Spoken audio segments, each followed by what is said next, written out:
Com a ajuda de Deus e a guia do Espírito Santo, vamos ler a palavra escrita no livro dos Salmos, no capítulo 137. Salmos 137. Se todos encontraram, vamos ler com a ajuda de Deus. Junto aos rios de Babilônia, nos assentamos e choramos, lembrando-nos de Sião. Nos salgueiros que há no meio dela, penduramos as nossas harpas.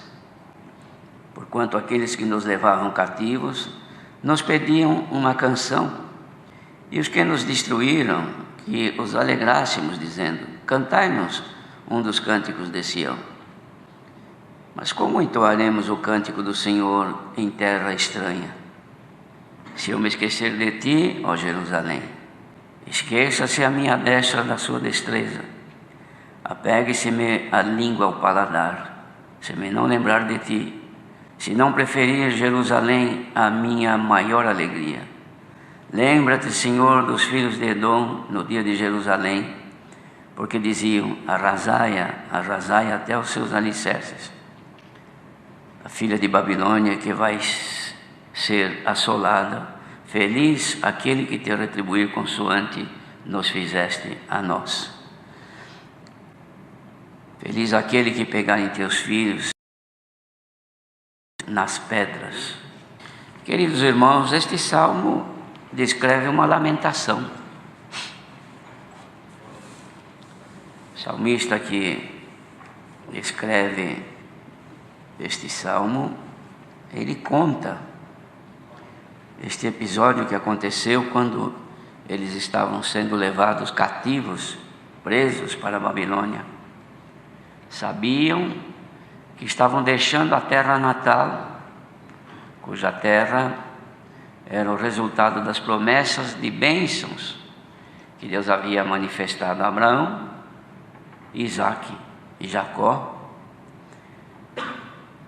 E eles eram descendentes, e neles havia se cumprido as promessas de Deus, de poderem alcançar esta grande bênção, um povo que estava vivendo sob um regime de escravidão, irmãos, numa terra estranha.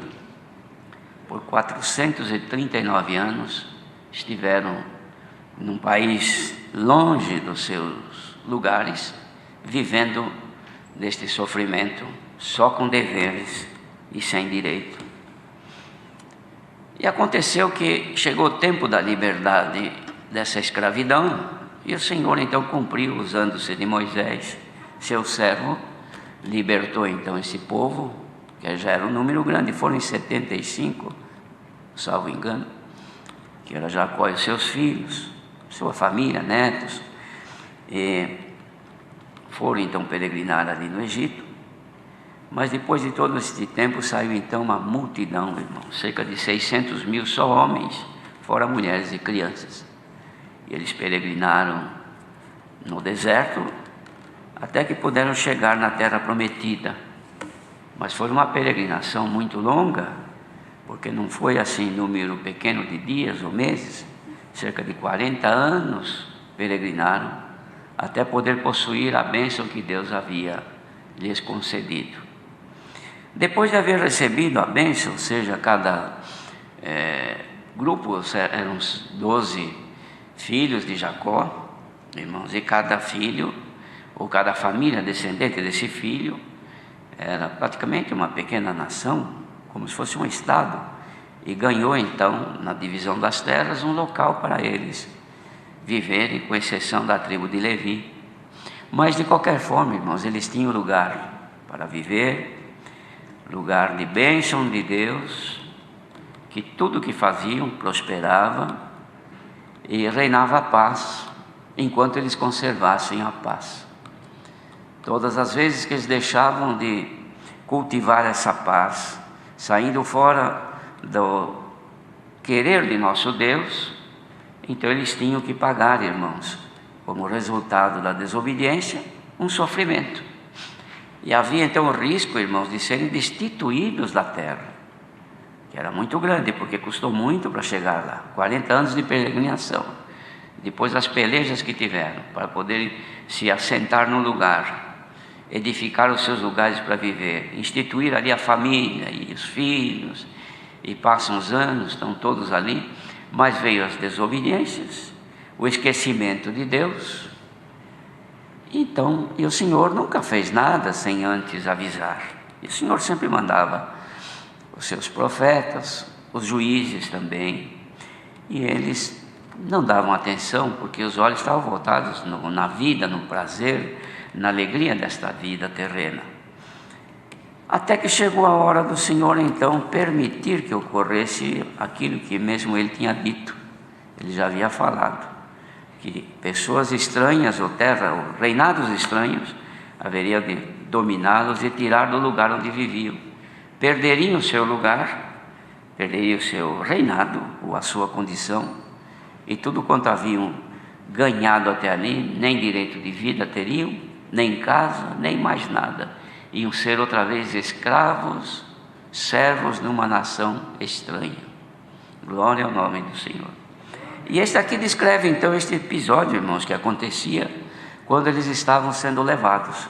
E não pense que eles estavam sendo levados, irmãos, assim como amigos, todo mundo na alegria, não. Quando eles entraram na terra prometida, foi alegria de possuir a bênção de Deus, mas agora era a tristeza de perder a bênção de Deus e voltar à escravidão.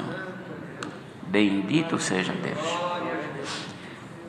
Considerando agora os dias que vivemos, se todos que o Senhor chamou, libertou do poder do pecado e da morte, creram no Senhor Jesus, foram batizados e congregassem conosco, quantas congregações precisariam?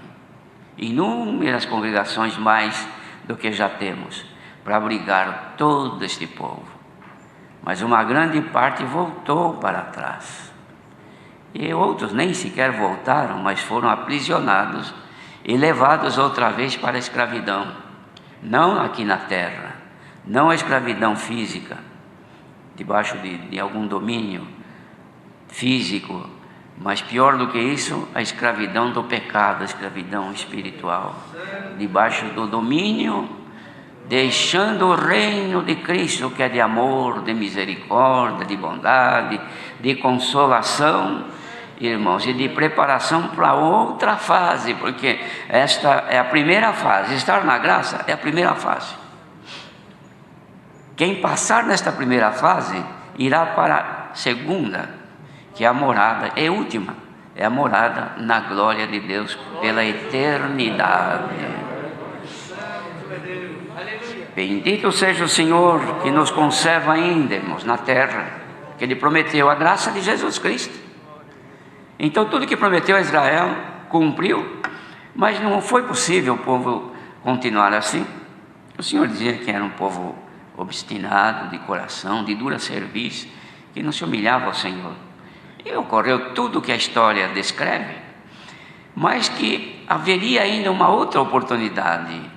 O Senhor haveria de fazer uma outra família, a família de Jesus Cristo, que seria constituída agora não com a semente física da origem de Abraão, mas dos lombos deste Abraão, mas espiritual. Bendito seja o Senhor. Então os filhos de Abraão não são somente os filhos da descendência do DNA ou de sangue, mas são os filhos da descendência espiritual, que alcançou também os que não eram, irmãos, de sangue, mas veio a todos os povos, e por bondade de Deus nesses últimos tempos nos alcançou também. Pertencemos a esta família, vivemos nesta terra que foi prometida, que é a graça do Filho de Deus, e mesmo neste mundo de tanta maldade, o Senhor ainda nos conserva nela, como acontecia com eles. Quando havia qualquer desequilíbrio, irmãos, deles, na conduta, na forma de agir e de ser, então o Senhor permitia que viessem os inimigos e ameaçavam invadir. E havia situações, como aconteceu em certo tempo, que os inimigos não só invadiam, mas tudo que eles plantavam, irmãos, os midianitas vinham lá e colhiam, roubavam, e o que não servia mais para eles, eles destruíam tudo. Roubavam os animais, roubavam a plantação, e o povo morria de fome. Então estavam debaixo de um jugo, estavam na terra, mas sob um jugo do inimigo que entrava na terra. E isto pode acontecer conosco, irmãos. Estamos na graça do Senhor Jesus, estamos. Mas é perigoso que o adversário não que entre na graça, mas que invada os nossos limites e nos faça também estarmos subjugados a roubos, a assaltos, não de roubar o nosso dinheiro, o nosso carro, os nossos bens terrenos, porque tudo é daqui mesmo, se sai da mão de um, passa para a mão de outro, mas roubar os bens espirituais, porque o nosso adversário não tem interesse na casa, no dinheiro do povo, o interesse dele é roubar o que está dentro do povo, o que está dentro do coração dos fiéis, aí que está a riqueza que ele quer, irmãos. Então o que ele faz? Não podendo tirá-lo da terra, porque estamos na graça, estamos guardados, mas nós abrimos as portas e facilitamos. Então o que ele faz? Ele entra nos nossos limites, destrói a nossa bênção, destrói os nossos direitos espirituais, rouba a nossa paz, rouba a nossa comunhão, rouba a nossa liberdade de estarmos perante o Senhor. Somos todos crentes? Somos. Fomos batizados? Fomos. Recebeu o Espírito Santo? Recebi. Dom de novas línguas? Graças a Deus. Prego até a palavra, faço batismo, faço isso, faço aquilo. Muito bem. Agora dá uma olhadinha nos teus limites e veja se não tem algum midianita entrando aí, destruindo a tua bênção, roubando a tua produção. Santo é o Senhor. Então começa o enfraquecimento. Planta uma coisa, se não é uma praga, a gente cuida. Mas quando está na hora de colher, enquanto dormimos de noite, vem lá o inimigo, entra e rouba uma bênção, rouba outra coisa.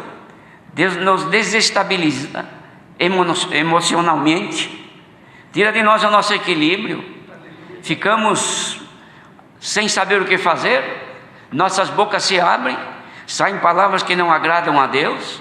É Ele que está roubando a produção. Sai pensamentos de vingança, é Ele que está levando o que nasceu e produziu. Os irmãos pensam que isso não acontece?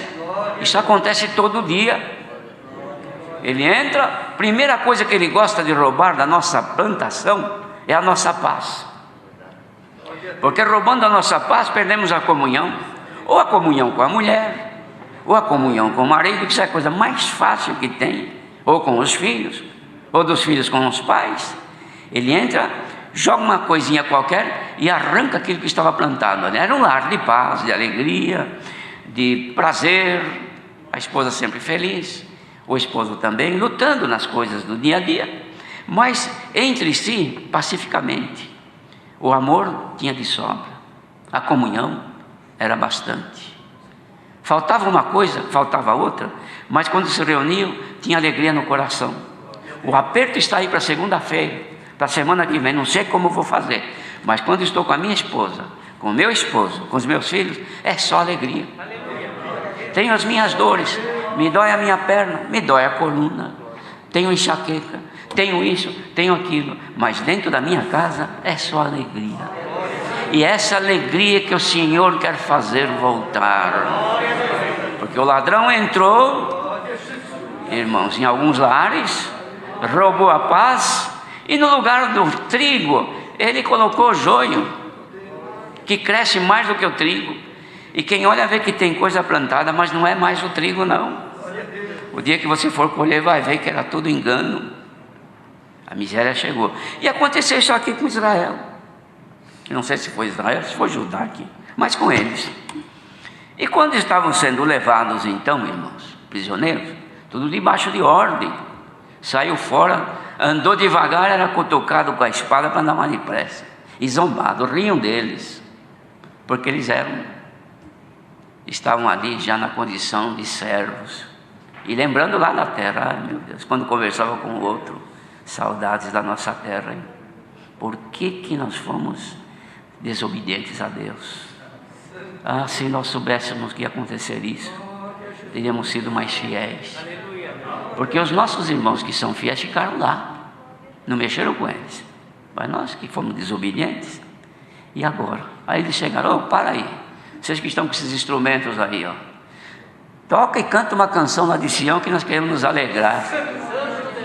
O inimigo gosta de judiar do povo de Deus, irmãos. Quer fazer o crente se alegrar nas coisas do mundo, quando o coração está ardendo, porque ele está se afastando com aquilo que é de Deus. Quantos que desprezaram os conselhos e se entregaram a uma concupiscência vã, carnal, maligna, mas no coração ainda está aquilo que é de Deus. Então ele está sendo levado para o mal, e o maligno quer que ele saia. Se alegra aí agora nessa festa, nesse baile. Irmãos, quantas casas de crentes que até baile fizeram já, casamentos, festas de 15 anos, por aí.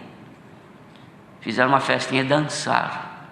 Inimigo contente: alegra aí, dança mais que eu fico contente. E o irmão e a irmã dançando, mas o coração falava: você está errando, você está falhando, você está cometendo um mal, o Senhor não está contente com isso. Se você pudesse conversar com o maligno e dizer: como é que eu vou me alegrar aqui neste ambiente festivo carnal, se a minha alma aqui está gemendo aqui dentro? Olha, ela gostaria de se alegrar com aquilo que é de Deus. Será que tem alguém aqui hoje, ou aí por esse mundo afora, ouvindo essa palavra, e que o inimigo está querendo que você se alegre com as festividades dele, e o Senhor quer que te alegres com as festividades espirituais? Você ainda não foi levado, mas ele já roubou de você o temor, roubou de você a paz, roubou a comunhão, e agora quer te amarrar e te fazer escravos. Em nome do Senhor Jesus, reaja, igreja. Estão ouvindo essa glorificação aqui? Esses que estão presentes estão reagindo, irmãos. Se pudesse perguntar para cada um, ele ia dizer: mas nem morto quero obedecer ao inimigo. Eu quero sentir na minha vida sempre o que eu estou sentindo agora. Sinta agora, irmãos. Sintam agora, irmãos. Sinta agora, irmãos. Você está ainda na terra boa. Ainda tem graça sobre a tua cabeça. Ainda tem promessas de Deus para cumprir na vossa vida, irmãs. Tem promessa de Deus para cumprir na vossa vida, na vossa casa, no vosso matrimônio. Bendito seja o Senhor. Não saia. E se o adversário vem entrando na vossa vida conjugal, familiar, para destruir, e o amor está acabando, é sinal que ele está tendo vantagem. Mas se fores crente e aceitar esta palavra, hoje termina esta guerra, e o Senhor decreta vitória na tua vida. Olha, irmãos, não é sempre que tem palavra deste jeito, não.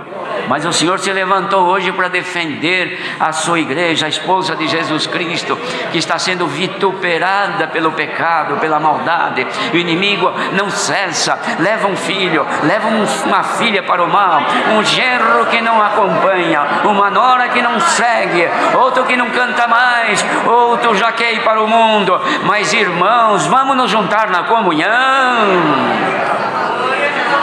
Glória a Jesus, é providência de Deus. Quantas congregações que voltaram aos cultos presenciais, e em alguns lugares nós pensamos: agora a Irmandade vai encher a igreja, precisa até segurar. Mas tem lugar que não houve reação, um pinguinho de irmãos. É só quem está ali lutando pelo pedacinho de terra.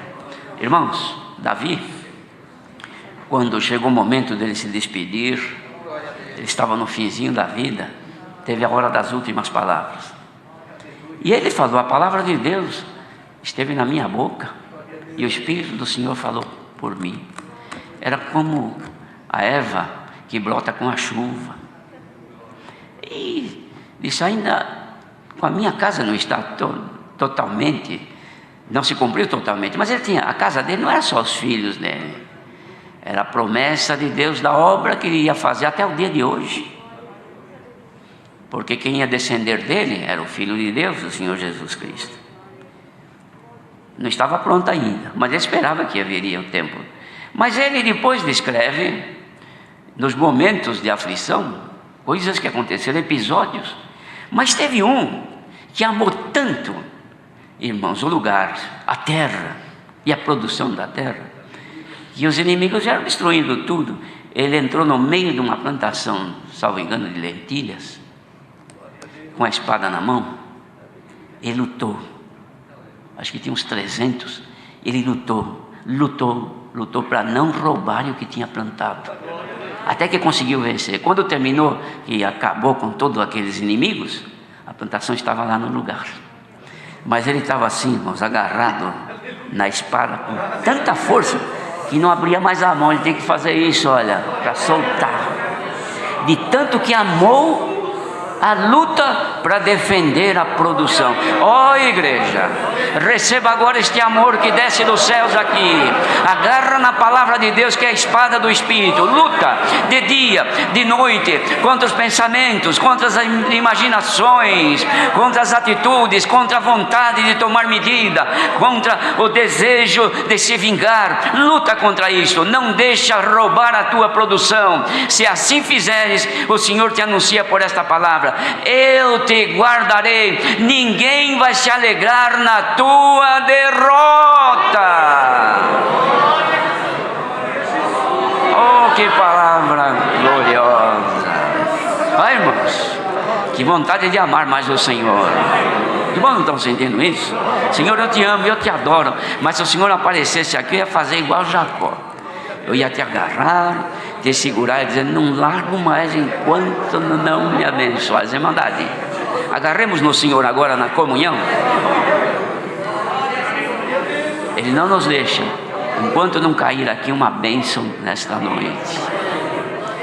Deus seja louvado.